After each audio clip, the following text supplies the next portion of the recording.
Cartoon story. दोनों भाई नाश्ते की टेबल पर बैठे थे। प्रियंका, मेरा नाश्ता कहाँ है? भाभी, मुझे भी ऑफिस के लिए लेट हो रहा है। इस पर प्रियंका किचन में से दोनों के नाश्ते की प्लेट्स लेकर बाहर आती है। लो भाई, आप दोनों का नाश्ता। किसी को भी 1 मिनट का सब्र नहीं है। ये प्रियंका का ससुराल है, जहाँ कोई औरत ना होने की वजह से शादी वाले दिन से ही घर के साथ दोनों भाइयों की जिम्मेदारियां प्रियंका संभाल लेती है। दोनों भाई शांति से नाश्ता कर रहे होते हैं कि अंकुश अपने भाई की प्लेट से पराठे का एक टुकड़ा उठा लेता है। आपको पता है ना, मैं खाना शेयर नहीं करता, फिर भी मेरी प्लेट में से खाना जरूरी है क्या? अरे हद हो गई है, मुझे नहीं खाना अब। अंकुर गुस्से में नाश्ता छोड़कर टेबल से उठ खड़ा होता है। अरे, ये कैसा बिहेवियर है अंकुर? एक टुकड़ा ही तो है। एक हो या आधा, मुझे भूख लगी है तो ये सिर्फ मेरा ही है। उसे भी किसी के साथ शेयर करने बैठा तो भूखा नहीं रह जाऊंगा। अरे बाबा, ठीक है, अब इस पर भी लड़ाई। दूसरा बना देती हूँ, पर प्लीज ऐसे खाना बीच में छोड़कर मत जाओ। इससे अन्न का अपमान होता है। ओ प्लीज भाभी, ऐसी कोई चीज होती ही नहीं है। आपके पास पैसे हैं, खरीदो और खाओ। अगर नहीं खाया जाए तो फेंक दो। अरे दुनिया में सब यही करते हैं। अंकुर बैग उठाकर ऑफिस के लिए चला जाता है, जिसके पीछे उसका बड़ा भाई मायूस सा घर में खड़ा रह जाता है। जिसने बचपन से सोने की चम्मच में खाया हो, उसे दुनिया के बारे में क्या पता होगा। वैसे गलती तो हमारी ही है। अगर कभी बचपन में ही सही गलत का फर्क सिखाया होता तो आज ये हाल नहीं होते। आप फिक्र क्यों करते हैं जी? भगवान है, वो जो भी करता है सबकी भलाई के लिए ही करता है। और जब वो चाहेंगे तो अपनी तरह से अंकुर भैया को भी सब कुछ सिखा देंगे। पत्नी की बात पर विश्वास कर अंकुश भी ऑफिस चला जाता है। सुबह से दोपहर होती है और अंकुर लंच करने ऑफिस के पास वाले रेस्टोरेंट में पहुंचता है, जहां वो एक साथ बहुत सारा खाना ऑर्डर कर देता है। सर, क्या कोई आपको ज्वाइन करने वाला है? नहीं तो क्यों? अब कुछ नहीं सर, ऐसे ही। वेटर चला जाता है और कुछ देर में अंकुर का ऑर्डर लेकर वापस आता है, जिस पर अंकुर सब डिशेस में से थोड़ा थोड़ा खाकर बाकी ऐसे ही छोड़कर बिल देकर चला जाता है। वाह भगवान, तेरी माया। कहीं कोई एक एक टुकड़े के लिए तरसता रहता है और ये 5 लोगों का खाना ऑर्डर करके एक का भी पूरा नहीं खाते। पैसे वालों की माया। वेटर टेबल साफ कर बचा हुआ सारा खाना लेकर रेस्टोरेंट के पीछे घूम रहे बच्चों के पास पहुंच जाता है, जिसे देख बच्चों के चेहरे खिल उठते हैं।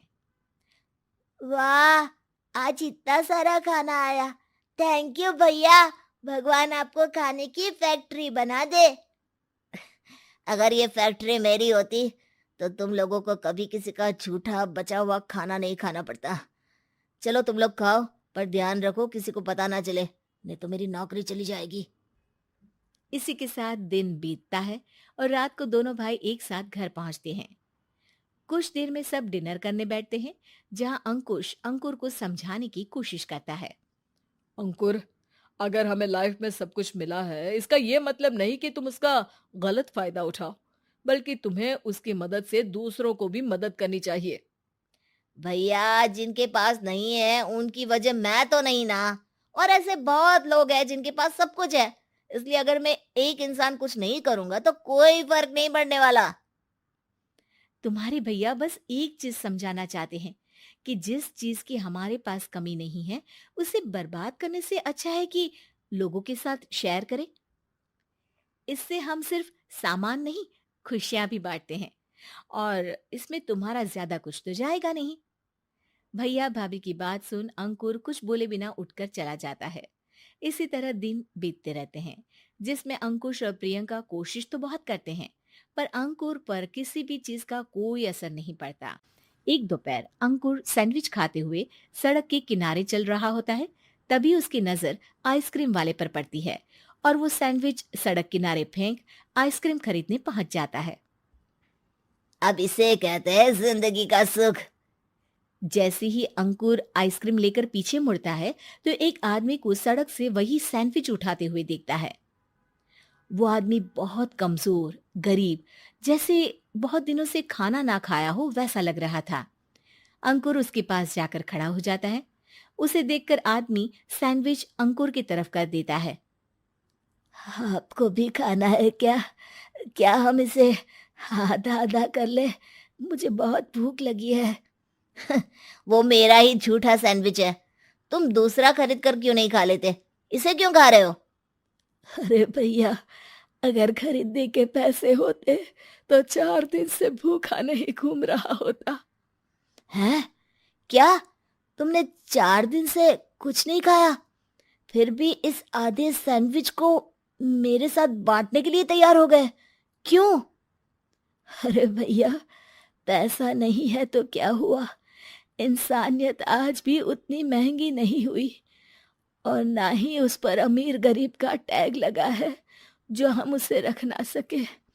पर अफसोस, आजकल लोगों के अंदर पोषण, खून या विटामिन से ज्यादा इंसानियत की कमी होने लगी है।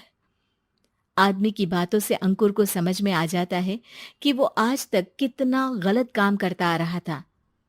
इसके बाद से वो अपनी किसी के साथ शेयर नहीं करने और खाने को बर्बाद करने वाली आदत को छोड़ देता है।